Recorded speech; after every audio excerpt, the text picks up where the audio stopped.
Hello everybody, a very warm welcome to Talking Business Weekly with me, Aaron Hazelhurst. Let's go and take a look at what's on the show. This is an asset that without water in 3 days, your whole entire economy and all life ceases. I can't think of a greater concern for a nation than making sure that its water supply is secure and safe. Yep, our global water security, with the world's population projected to reach 10 billion by 2050. Are we doing enough to make sure we all have enough to drink? The world's top expert on water security, who says time is running out for billions of people. And you know, this week, we're looking at global water security. It's essential, of course, to almost everything we do. We can't live without it.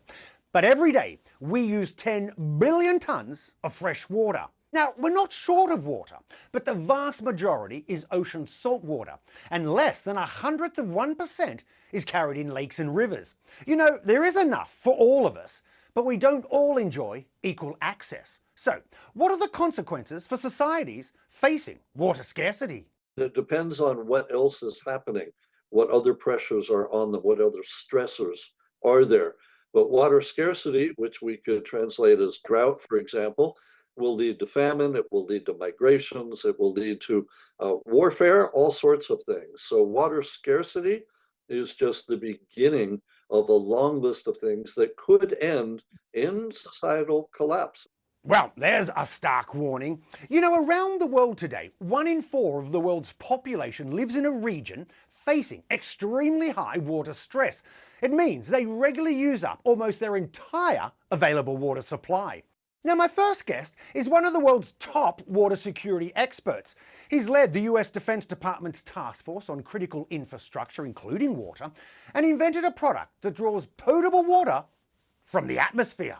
David Stuckenberg, great to have you on the show. And David, let me start with this, because back in 2022, you said this, and I quote, "The Earth's freshwater supplies are running out of time." So David, let's start with that. Just how worrying is this picture? It's impossible to overstate the importance of our fresh water supply here on Earth in terms of commerce and life. Water is the economic potential energy of a nation. And since antiquity, humans have always counted on the water supply on the ground, lakes, rivers, aquifers, streams, and yet those sources are running out. So it's important, because of the amount of fresh water that we have available to us as humanity, approximately 1/4% outside of the ice caps, that we begin looking at intelligent ways to not only utilize water, but how to get more water available to us. And David, we know that much of the world is already experiencing water scarcity. So what does it actually mean for some of those regions in practice? It has a very practical impact, a very tangible impact. For example, in the United States, what we see here in what we would call the breadbasket of the world, where we grow food for more than an estimated 100 countries, our largest aquifer in the central plains of the United States is estimated to be running out.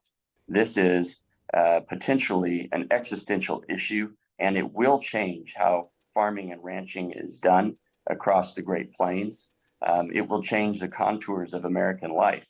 Because if you think about it, these areas used to be dusty deserts, and now they're fruitful plains of food, and allowed to be so because of the water we bring up from great depths. But that water is going, and soon to be gone.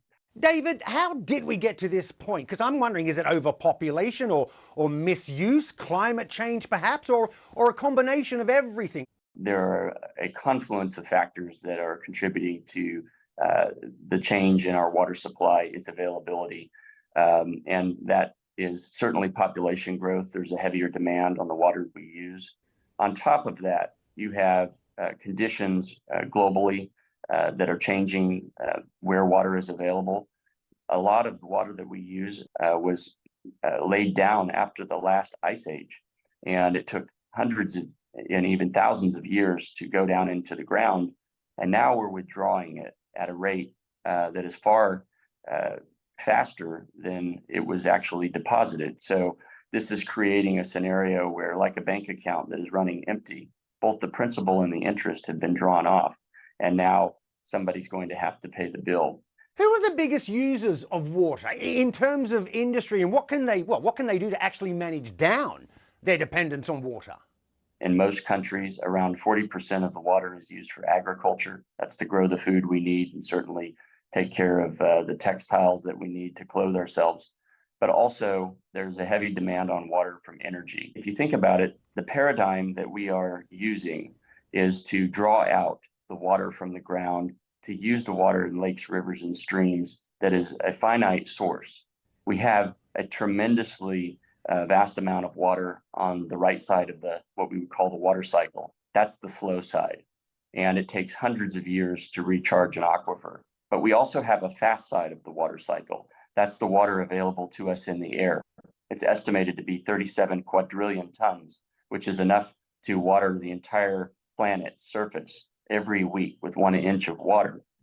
And David, let me end on this. On a personal level, because I'm kind of wondering, how did you become so passionate about water supply?